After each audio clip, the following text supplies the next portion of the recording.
style tile UI, which can be customized to your liking. So I can resize tiles. Let's make you medium there. And let's drag another app here. Let's drag the people app.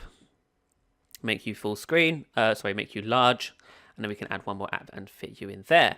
I can also resize the start menu. So I can make it taller or shorter or wider or thinner. So that's pretty great there. Lots of different customization options. And if for those Windows 8.1 users who prefer the start screen, you can also re-enable the start screen by going into here. And of course, the start screen is now re-enabled.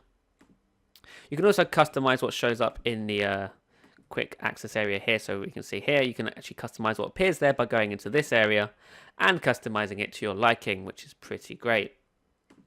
Now, like I said, windowed apps are back in Windows 10. Windows 7 users, this isn't really a new feature for you, but Windows 8.1 users, you'll be glad to know that Windows 8 style apps now run in the desktop. So this is the Windows 8 Twitter app, and it's running within the desktop environment, much like any other desktop app. So I can launch File Explorer here, or Notepad. Let's launch Notepad. Notepad, it's already there. And as you see here, Twitter is still being treated as a normal app. And because of this, Microsoft has persist feature. So if I snap an app to the left, Windows is now intelligent enough to realize that I'm going to want to snap an app on the opposite side. So it gives me an overview of all the apps running on the system, and it just allows me to select one. So I can select File Explorer, and now File Explorer will be snapped on the opposite side. Windows 8 users who actually prefer running their apps in full screen mode can absolutely do so just by pressing the full screen button. It will take you out of the desktop experience and back into full screen mode. But I imagine most people will be using it on the desktop from now on. Now, another new feature in Windows 10 is Task View. Task View is a new tool that allows you to, which gives you an overview of all the apps open on your system. So let's open up these three apps here. If we go into Task View, you'll see that it gives you an overview of all the apps running. And with this tool, you can also organize your apps easily with the new desktop tool. So this allows you to create multiple desktops. This creates an entire new desktop environment separate from the one you were just running. So it allows you to run new instances of apps. It's treated like an entire separate desktop. But you can move between apps, desktops quite easily just by going here like that and switching back and forth. And if there is an app that cannot run multiple instances and you select it within a new desktop, it will just switch you back to the old desktop quite easily and quite conveniently. You can also move apps between desktops by simply dragging them to the desktop of your choice like that, which is pretty great. Now, Cortana is also new in Windows 10. Cortana is your personal assistant. As you can see, when you launch her for the first time, she gives you an overview of your day. So tomorrow I have swimming. And of course, she also gives you like the latest news and other stuff. But she also watches things you ask her to watch. So down here, I asked her to keep an eye out on Microsoft News. And so she's done as I said. She's taken a look at Microsoft News. You can customize Cortana to your liking. There are a lot of things she will do for you. So you can choose how... here's one that I use all the time. Cortana is very good at reminding me to leave for work or, leave work to get home at a convenient time. So Cortana knows where I work. Cortana knows where I live. So she will keep an eye on traffic. And if traffic's bad at a time I need to leave for work, she will tell me that I need to leave a little bit earlier today, which is quite good. I mean, now I'm never late for work. And this is the kind of idea with Cortana. Cortana will now try and make your life easier by keeping an eye on things that you won't be able to keep an eye on all the time. She's also good for entertainment purposes. She will keep an eye on nearby cinemas and give you ideas of what's screening, give you ticket prices. Same for music. So if there's a concert nearby or an event, she will keep an eye out for events nearby. And when there's one nearby that you might be interested in, she'll let you know. She'll go, oh, hey, here's an event I thought you might be interested in. Are you interested or not? And then you can say yes or no, whatever else. That's all pretty great. And that's just an example of what Cortana can do. Let's give you an actual demonstration. So on Friday, I have a dinner with a friend, and I'm worried I might forget. So I'm going to add it to my calendar. And to do this, I can do this with my voice. And I don't even actually have to do it myself. I can just ask Cortana, and Cortana will do it for me. Add dinner to my calendar for Friday at 7:30 p.m. Sure thing. Add dinner to your calendar for Friday at 7:30 p.m. Sound good? Yes. Got it. And just like that, Cortana has now added this event to my calendar, and I didn't even have to open the calendar app. That's just another example of how Cortana can be very useful to you in the day. And she's also quite fun as well, so I can ask her to tell me a joke. Tell me a joke. Don't trust the atoms. They make up everything. And there you have it. So That's a good joke from Cortana. I'd suggest you try her out yourself. She is very good, and once you get once you understand how the feature works, you can't live without it. Just let's put it that way. Moving on to another new change, or more changes in Windows 10. Microsoft has updated a number of the system apps. So the Windows 10 Mail app here is brand new, and is using a brand new user interface, which works great with desktop, with keyboard and mouse, and of course touch as well if you're using a touchscreen device. So as you can see, I can easily reply. So I'm just going, that's really quite awesome. So awesome source, and I can send that off if I want to.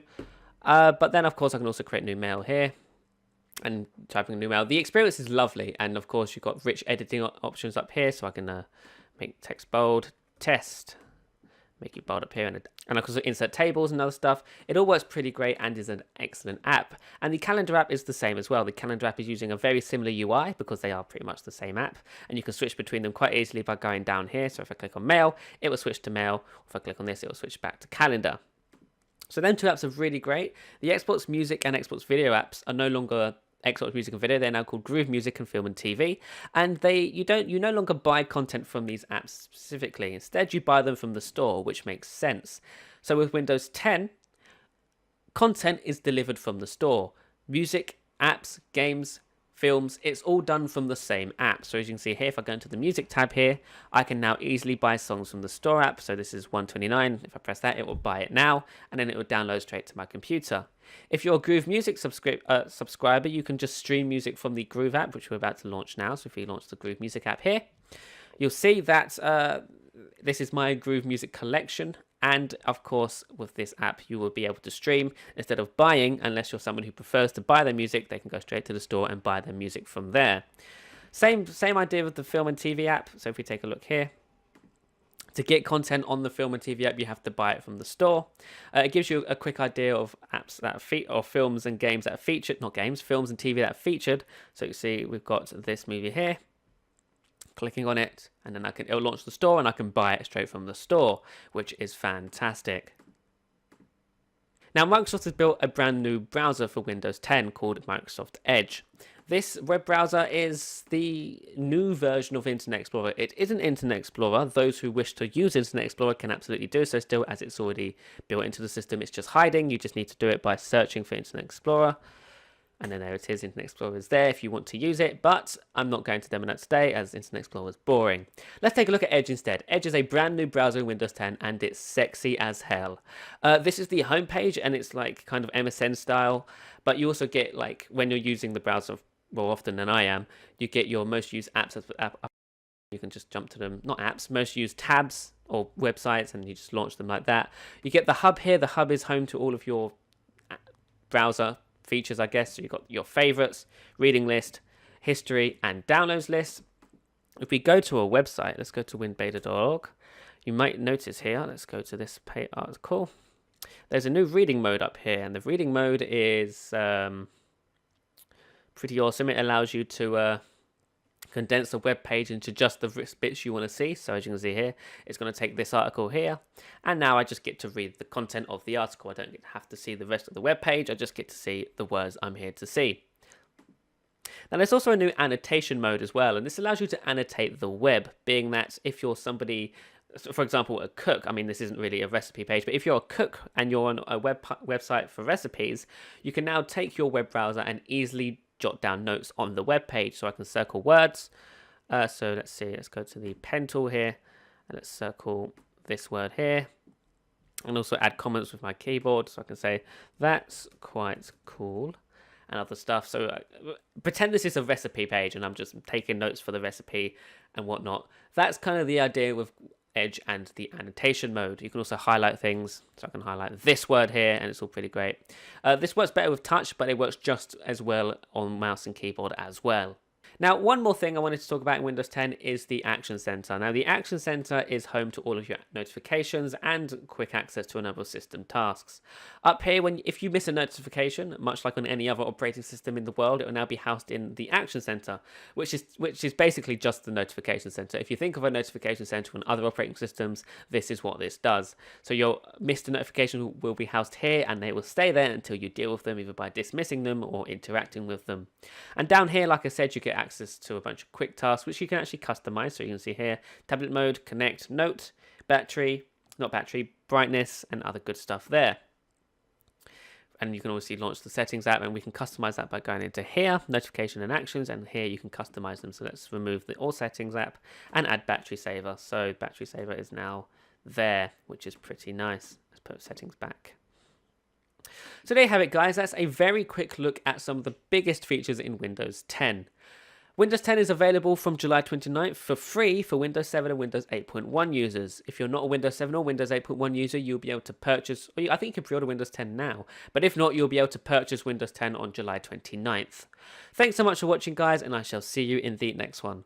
Bye-bye.